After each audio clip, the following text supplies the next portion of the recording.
You are about to witness the complete and irreversible demolition of the most carefully constructed celebrity narrative of the 21st century. And I need you to pay very close attention because the information I am about to share is not speculation, it is not gossip. It is a forensic accounting of a trap that is closing from so many directions simultaneously that even the most sophisticated public relations machine on the planet can no longer outrun the truth. The Department of Homeland Security has refused to release the immigration records of Prince Harry, and that refusal, that stonewall silence from the very agency that decides who gets to live in the United States and who gets sent home, is now the subject of a legal and political firestorm that you are not hearing about from the celebrity press. The man who has spent 7 long, obsessive, and utterly fearless years following the threads that every other mainstream journalist refused to even acknowledge, let alone pull, has just said something on the record that cannot be unsaid, cannot be retracted, and cannot be spun. Tom Bower, the author whose explosive book, Power, Deceit, and the Fight for the Future of the Royal Family, turned the entire Sussex narrative on its head and left the palace reeling, is no longer hinting from behind carefully worded paragraphs. He is no longer suggesting through diplomatic language. He is now openly, directly, and categorically stating on the record that the walls are closing in on Meghan Markle from multiple directions simultaneously, and that the forces converging on her are not the ones she ever anticipated. And please understand, these forces are not just coming from the usual suspects, the tabloid reporters with their long lenses or the royal commentators with their YouTube channels. They are coming from the Internal Revenue Service, the most feared financial enforcement agency in the history of the Western world, from the United States immigration authorities, who hold the power to revoke residency with a single stroke of a pen, from child services investigators who operate in the shadows and whose inquiries are never announced until they are complete, and from a mainstream media apparatus that has, until very recently, given Meghan Markle a level of protection so extreme, so all-encompassing, that it frankly defies any rational explanation. This is not a hit piece. This is not anonymous speculation. This is a careful, detailed, and painstaking examination of everything that Tom Bower has put on the official record, everything that serious, credentialed researchers have been piecing together for years behind the scenes, and everything that is now, right now, in this moment, in May 2026, beginning to surface in ways that can no longer be controlled, can no longer be suppressed, and can no longer be explained away with a carefully worded press statement issued from behind the gates of a Montecito mansion. So, I am asking you to stay with me because what follows is going to completely and permanently change the way you see this entire story. And once you understand how all of these seemingly separate pieces fit together into a single, devastating picture, you will never, ever look at the Sussex saga the same way again. Let us begin with the money problem, because money is always, always where the truth lives, buried beneath the public relations spin like a skeleton under a marble floor. Tom Bower has been saying this loudly and with relentless precision for over 2 years now, and at the time, I remember it clearly. Some people, many people, dismissed his warnings as the bitter commentary of a man with an axe to grind. A man who simply could not accept that a modern, biracial American woman had revitalized the stuffy British monarchy. But I need you to look at where we are today, right now, in the spring of 2026. Look at what has happened to every single revenue stream that the Sussexes built their entire post-royal life around, and then ask yourself a very uncomfortable question. Was Tom Bower wrong about a single thing, a single prediction, a single financial forecast? The Netflix deal, that multi-year, multi-million-dollar partnership that was supposed to generate prestige, cultural relevance, and serious, life-changing money is gone. Not paused, not renegotiated, gone. A relationship that was announced with champagne toasts and carefully staged photographs of the couple standing beside Ted Sarandos has effectively collapsed into nothing. The documentary series that was supposed to be their magnum opus, the follow-up projects, the animated series, the grand vision of building an entire media empire from the sun-drenched gardens of a California mansion. All of it has evaporated like morning fog because, as Tom Bower pointed out, with the forensic precision of a surgeon, Meghan simply had nothing new to offer. And I am going to read you Bower's exact assessment, because it is so brutally accurate that it deserves to be heard in full. Quote, "She had nothing to offer other than smiling with a lot of non-entities." Those words are harsh, they are cutting, and they are absolutely demonstrably accurate when you examine the output. Look at the numbers, because numbers do not lie and they do not care about your feelings. The Spotify deal, which was reportedly worth tens of millions of dollars, an astronomical sum for a podcast, was arguably even more catastrophic in its collapse. The world waited, and what did it receive in return for all of that investment and all of that hype? 13 episodes of a podcast, a single season, that the streaming giant itself, a company that desperately wanted the partnership to succeed for its own commercial reasons, ultimately decided was not worth continuing. When Spotify, a corporation known for throwing money at content in the hope of finding an audience, walks away from a deal of that magnitude, it is not a minor business setback that can be smoothed over with a press release. It is a public, permanent, and utterly damning verdict on your commercial viability, a verdict that every other potential partner in the entertainment industry reads and remembers. Then there is the jam. Yes, the jam. American Riviera Orchard, Meghan's lifestyle brand that was launched with an enormous, carefully orchestrated fanfare, the perfectly lit photographs of her in a wide-brimmed hat arranging flowers, the celebrity gifting campaign that sent jars of strawberry preserves to influencers with handwritten notes, the meticulously crafted image of domestic elegance and effortless California chic. And then, after all of that noise, after all of that marketing expenditure, almost nothing. The jam is not selling, the brand is flopping.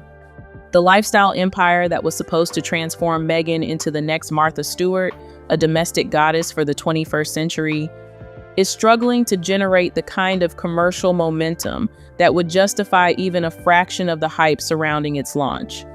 And here is the number, the cold, hard, terrifying number that Tom Bower keeps returning to with the persistence of a man who knows he has found the loose thread that will unravel the entire garment. Their lifestyle, the baseline cost of existing as the Duke and Duchess of Sussex in the manner to which they have become accustomed, costs a minimum of £3 million per year after tax. £3 million. Let that number sit in your mind for a moment. That is not the ceiling, that is the floor. That is the absolute minimum required just to maintain the Montecito mansion with its 16 bedrooms and its infinity pool and its manicured gardens. The private security detail that costs more than most people earn in a decade, the household staff, the international travel, the designer wardrobe, the carefully staged public appearances, and everything else that goes into performing the role of the Duke and Duchess of Sussex for a global audience that is increasingly bored and increasingly hostile. Think about that number, £3 million per year minimum after tax, just to tread water. Now add the cost of launching a commercial brand from scratch. The marketing, the production, the lawyers, add the cost of the legal teams engaged in the endless, grinding battles with British tabloids, battles that generate headlines but no income. Add the cost of the public relations professionals who work around the clock to manage a narrative that keeps threatening to collapse under the weight of its own contradictions. Add the cost of the travel, the private jets, the five-star hotels, the entourage that befits people who still insist on being treated as royalty, even though they walked away from the institution that gave them that status and then publicly eviscerated it on global television. The real number, the actual annual expenditure of the Sussex household, is almost certainly substantially higher than £3 million, perhaps double or triple that figure when you account for all of the hidden costs that never make it into the public balance sheet. And against that colossal, ever-growing expenditure, I want you to ask yourself a very simple question. What is actually coming in? The Netflix deal, gone. The Spotify deal, gone. The jam, not moving. The podcast, canceled. The speaking fees, those enormous checks that Harry and Meghan used to command for appearing on stage at corporate events and telling their story, are drying up faster than a puddle in the California sun. Because you simply cannot charge premium rates, the kind of fees that support a £3 million annual lifestyle, when your approval rating is sitting at 20%, a number I will return to later. And brand partners who once clamored for the Sussex Association are now running in the opposite direction, as fast as their communications teams can carry them. The Sussex financial picture, as Tom Bower has been documenting with the quiet relentlessness of a master investigator who knows exactly where the bodies are buried, is not just concerning. It is not just a temporary cash flow problem. It is a full-blown liquidity crisis operating in real time, right now, and the people who understand high finance are looking at the gap between the visible lifestyle and the provable income, and they are asking questions that cannot be answered with a wellness blog post. Now ask yourself the question that Tom Bower has been asking loudly and publicly for 2 years, a question that cuts to the very heart of the American legal system. When your income dries up entirely, but your spending does not even slow down, when you continue to live like a billionaire while your revenue streams collapse one after another, who comes knocking on your door in the United States of America? That question has a very specific, very frightening answer, and its name is the Internal Revenue Service. The calls for a formal IRS investigation into the finances of the Duke and Duchess of Sussex are not coming from fringe bloggers operating out of their basements. They are coming from serious people, forensic accountants and tax attorneys and former federal prosecutors who understand exactly how American tax law works, who know the red flags that trigger an audit, and who are looking at the yawning gap between the reported income of the Sussexes and the visible, ostentatious lifestyle expenditure they display to the world, and they are asking serious, legitimate, and potentially criminal questions. When the numbers do not add up, the IRS notices. It is programmed to notice. It is designed to notice. And when the numbers do not add up for not 1 but 2 consecutive tax years while you are living in a multi-million-dollar estate, flying on private jets, and maintaining a staff of dozens, the IRS does not just notice. It does not just send a politely worded letter. It investigates, and it investigates with the kind of methodical, implacable, and utterly terrifying thoroughness that has brought down mob bosses, billionaires, and presidents. Tom Bower called this. He saw it coming from miles away while everyone else was still clapping at the celebrity wedding and buying the commemorative mugs. He said, and I want you to really hear these words because they were prophetic. They are rapidly burning through their cash, and they do not know how they are going to keep funding this lavish lifestyle. That was his assessment more than 2 years ago, delivered in interviews that some people mocked as the rantings of a jealous old man. Look at where things stand right now. He was right then, with less evidence than we have now. He is right now, with more evidence than any reasonable person needs. And the financial questions surrounding the Sussexes, the uncomfortable, unanswered questions about where the money comes from and where it goes, are not fading away. They are intensifying with every passing week, and the people asking them are no longer just journalists. They are federal agencies with subpoena power. But I need you to hold that thought, the image of an IRS auditor flipping through the Sussex bank statements, because the financial collapse is only the first wall closing in, and what I am about to tell you about the visa situation is so legally explosive that it makes the IRS look like a parking ticket. Now, let us talk about the visa question that will not die.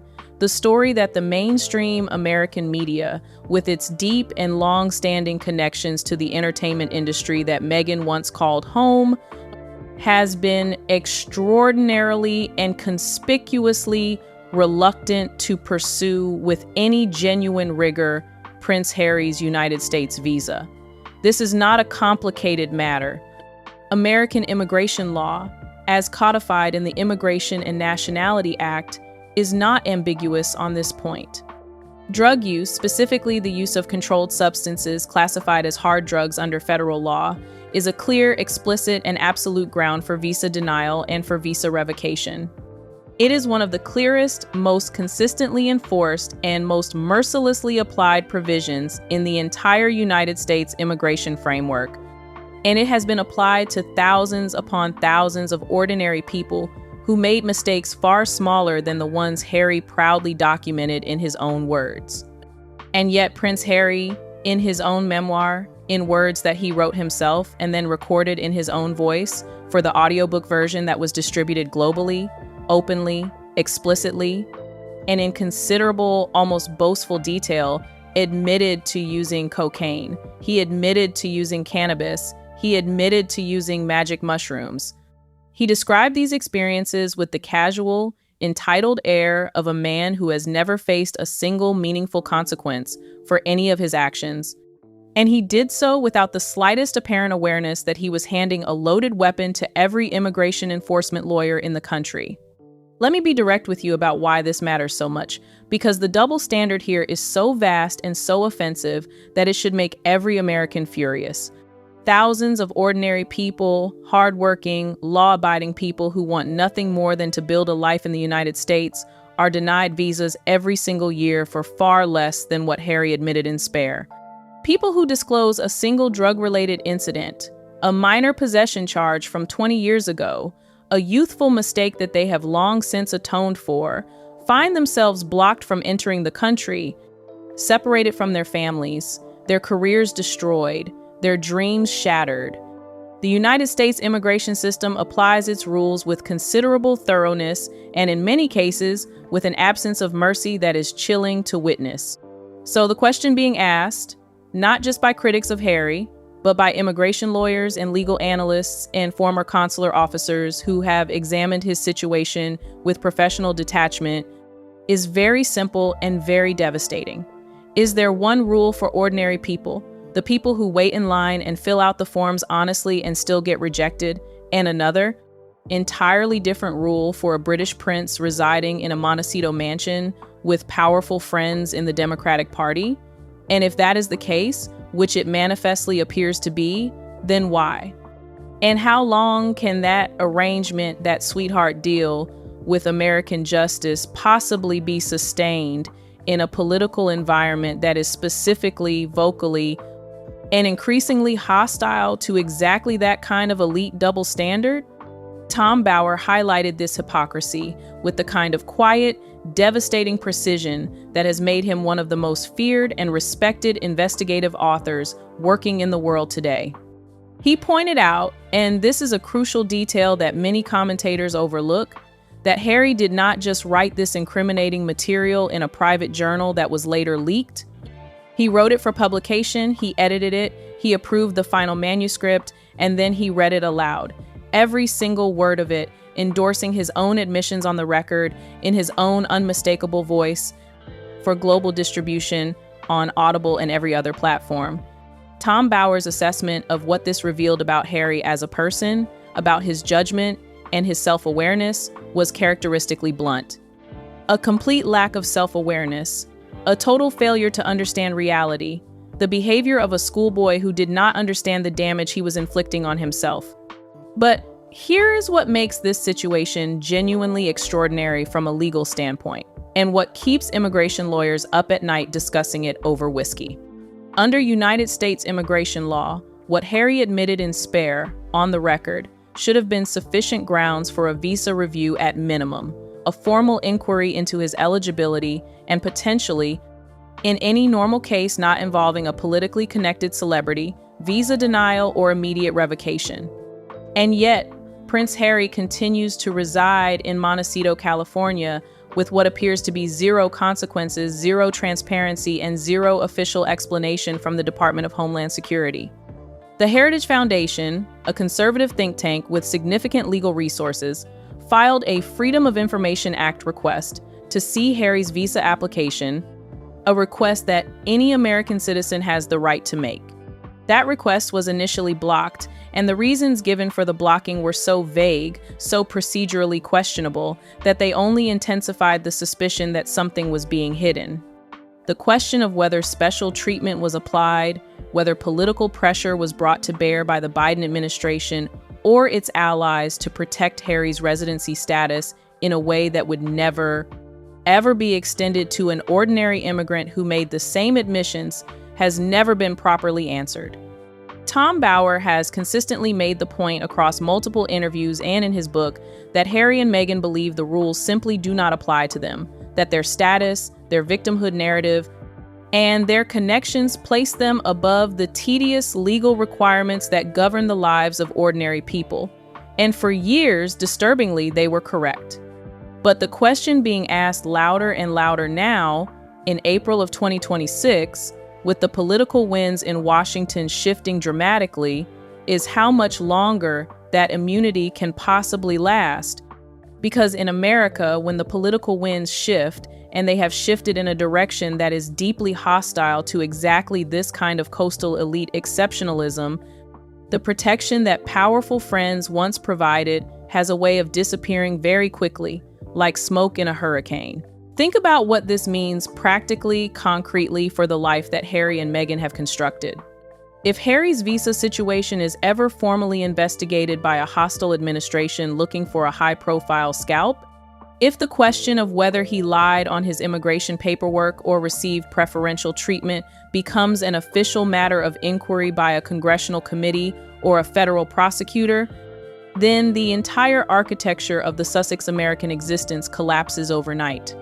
The Montecito mansion, the California residency, the access to American financial institutions and media markets, the ability to raise their children as American citizens, all of it depends entirely on Harry being legally entitled to remain in the United States. And that entitlement has always rested on foundations that have never been properly examined, foundations that a single determined investigator could shatter with a few well-placed questions. Now, I need to address something that is deeply sensitive, and I am going to do so with the care and the responsibility that this topic demands. I understand that questions involving children are among the most sensitive matters in the world, and they should be handled carefully, respectfully, and without sensationalism. But Tom Bower and the serious researchers who have been examining this story for years are not asking irresponsible questions. They are asking questions that emerge from genuine, documented anomalies in the public record, anomalies that, in April of 2026, are getting harder and harder to ignore, and which a responsible examination of this story cannot simply skip over. There are researchers, not fringe voices operating in the dark corners of the internet, but people who have done extensive, documented, and publicly available work, who have raised consistent, detailed questions about the timelines surrounding the births of Archie and Lilibet. Questions about what was and was not shown publicly after those births, about the level of photographic and documentary access that was or was not provided in circumstances that departed significantly, and in some cases startlingly, from every established royal precedent going back generations. When royal babies are born, the protocol is ancient, well-established, and almost never deviated from. The steps of the Lindo wing, the presentation to the press, the formal photographs. The Sussex approach to the documentation of their children's arrivals was different, and the questions about why it was different have never been answered in a way that satisfies the people who study these matters. And then there is the age question, because the age question, which might seem trivial on its surface, adds an entirely different layer of complexity and potential misrepresentation to every single other element of this story. Tom Bower's work has been meticulous, almost obsessive, on the subject of Meghan's biography and the many points at which the official version of her life story strains credibility to the breaking point. Researchers who have examined her age, working from publicly available records and testimony, have pointed to statements from people who knew her at school, from her own half-sister Samantha Markle, and from other contemporaries who suggest, with supporting evidence, that Meghan may be significantly older than her official biography states, potentially by as many as 6 years. And Samantha Markle has been specific and consistent about this, and her testimony, whatever you think of her, deserves to be heard. She has stated clearly and on the record that she was 11 years old in 1975 when the family was still living in Chicago, that there is no biological way that Meghan could be only 10 years younger than her, and that people at the school where Meghan started in pre-kindergarten in the mid-1980s can verify the timeline with independent documentation. Now, why does this matter? Why would Meghan's age be anything other than a biographical footnote, a piece of trivia for a game show? Because the implications cascade outward into everything. If serious researchers are correct, if Meghan is significantly older than her official records suggest, then entire chapters of her official life story begin to look very different. The timeline of her acting career, the timeline of her Mediterranean years, which I will address in a moment, the timeline surrounding the births of her children and the medical feasibility of the official narrative, and the timeline of how she came to be sitting across a candlelit table from Prince Harry at Soho House in 2016. These are questions that deserve answers, not accusations, but they are questions, real, substantive ones. And in April of 2026, they are circulating with a velocity and in media spaces, including increasingly mainstream ones, that would have been utterly unthinkable even 2 years ago. The wall of silence is cracking. The Mediterranean years and the engineered meeting. This is the part of the story that Tom Bower has been building toward for years, laying the foundation brick by brick with the patience of a cathedral builder, and it is the part that the mainstream media has been most reluctant to touch, most afraid to acknowledge, until now, when the weight of the evidence is becoming too heavy to ignore.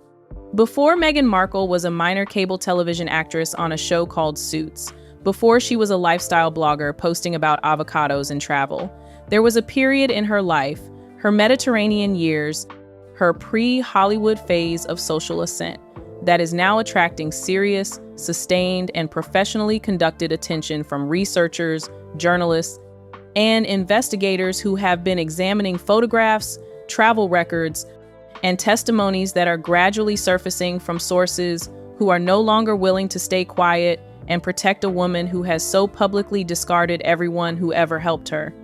Tom Bower has been forensic, almost clinical, about Meghan's ambition, describing it not as a flaw, but as the central, defining feature of her personality. His assessment is worth repeating in full. A woman of huge ambition and total ruthlessness, but a woman without much talent. He describes a 5-year-old girl standing on a Hollywood red carpet with her father, tugging his sleeve and saying, "Daddy, I want to do this. I want to be the star." That ambition did not appear from nowhere in 2016 when a mutual friend supposedly arranged a blind date. It was there from the very beginning, and it drove decisions, alliances, and associations throughout her adult life that are now, one by one, becoming visible in the light. What Bower and other serious researchers are now openly discussing is a pattern that anyone familiar with the upper reaches of the entertainment industry will recognize immediately. Ambitious women who want access to powerful rooms, who want to be seated next to billionaires and producers and power brokers, have always found ways to get into those rooms. The yacht circuit, the private, unregistered super yachts of wealthy and powerful men that cruise the Mediterranean in the summer months, from the coasts of Spain to the Greek islands, has long been one of those access points, one of the most discreet and effective ways for a young woman with beauty and ambition to network her way into a sphere of influence that her resume alone could never reach. And the claim that Meghan Markle was a guest on multiple such yachts before she ever met Prince Harry, a claim that has been circulating in certain media spaces for years and was always dismissed as misogynistic fantasy, is no longer being treated as a fringe allegation that can be laughed off. It is now being posed as a direct, pointed question by mainstream media figures with recognizable names and faces, who are specifically asking whether the number of yachts she was a guest on before meeting Harry was in double or triple figures. Let that sink in for a moment, because that is a very, very significant shift in the public conversation. A year ago, that question was being asked only in corners of the internet that the mainstream media dismissed as unreliable, as conspiracy theorists, as trolls. 6 months ago, it was being raised by royal commentators who were careful to frame it as speculation, as rumor, as unverified allegation. Today, in April of 2026, it is being stated as a starting point, not a question of whether she was on those yachts, but a question of the scale of the operation, double figures or triple figures. That is not a question that treats the underlying claim as unproven. That is a question that treats the claim as established fact and asks about the magnitude. And the people asking that question are not anonymous bloggers with no accountability. They are recognizable, credentialed figures in the media landscape who clearly believe the evidence has reached a threshold where the question can no longer be deferred, where the silence is more damaging than the truth. And the photographs are part of why. Pictures that researchers describe with detailed frame-by-frame analysis as placing Meghan in specific contexts, on specific vessels, with specific individuals whose names, when connected to hers, raise questions that the official Sussex narrative has never been asked to answer, let alone been forced to answer under oath.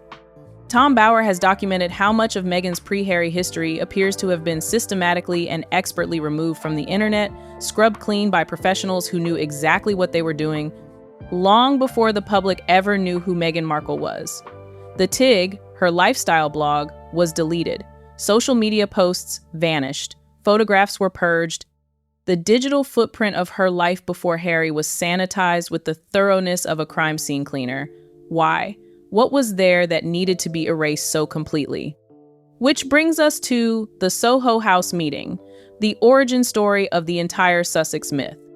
The official narrative is one of the most successful pieces of romantic mythology in modern royal history, and it has been repeated so often in so many interviews and articles that it has taken on the weight of scripture. Two people meet by chance through a mutual friend. They lock eyes across a crowded room. They fall in love.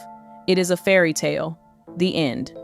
Except Tom Bower and the serious researchers who have been following this trail for years have been asking a question that no one in the official Sussex camp will answer directly. Was that meeting in fact engineered deliberately and carefully by people with serious money, serious connections, and a very specific interest in placing Meghan Markle directly in front of a vulnerable, emotionally available British prince who had publicly declared his desire to find love? The name Marcus Anderson keeps coming up in this context again and again, like a recurring character in a mystery novel. Marcus Anderson, a well-connected and highly networked member of the Soho House set, someone who has remained extraordinarily, inexplicably, and unshakably close to Harry and Meghan long after virtually everyone else in their social circle has been ghosted, discarded, or publicly denounced. Tom Bower himself has noted, with the eye of a man who understands human behavior, that Meghan is quite ruthless in dropping and dumping people and then very publicly castigating them.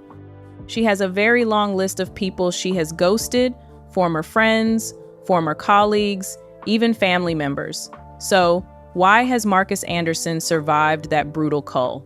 Why is he still in their orbit, still invited to their gatherings, years later, when so many others are gone and unable to speak? That is a question worth sitting with, because in any investigation, whether journalistic or legal, the person who survives the purge is always the most interesting person in the room. Tom Bower versus the narrative. Tom Bower did not just write a book about Harry and Meghan. What he did was far more significant and far more dangerous to the Sussex project. He opened a door, a heavy, rusted door that had been sealed shut by legal threats and public relations intimidation. And through that door, people are now walking, asking the questions that should have been asked years ago by the very journalists who were instead writing fawning cover stories. His method has always been the same, consistent across decades of investigating figures like Robert Maxwell and Richard Desmond and Tony Blair. He follows threads. He documents contradictions with the patience of a medieval scribe. He does not accept the official narrative uncritically, and he does not allow discomfort, social pressure, or the threat of legal action to stop him from publishing what his research reveals. His entire career, spanning decades and producing some of the most explosive biographies of the last 50 years, has been built on exactly this approach. Forensic, patient, fearless examination of powerful people who believe their narrative is too strong, too well-funded, too well-lawyered to be challenged.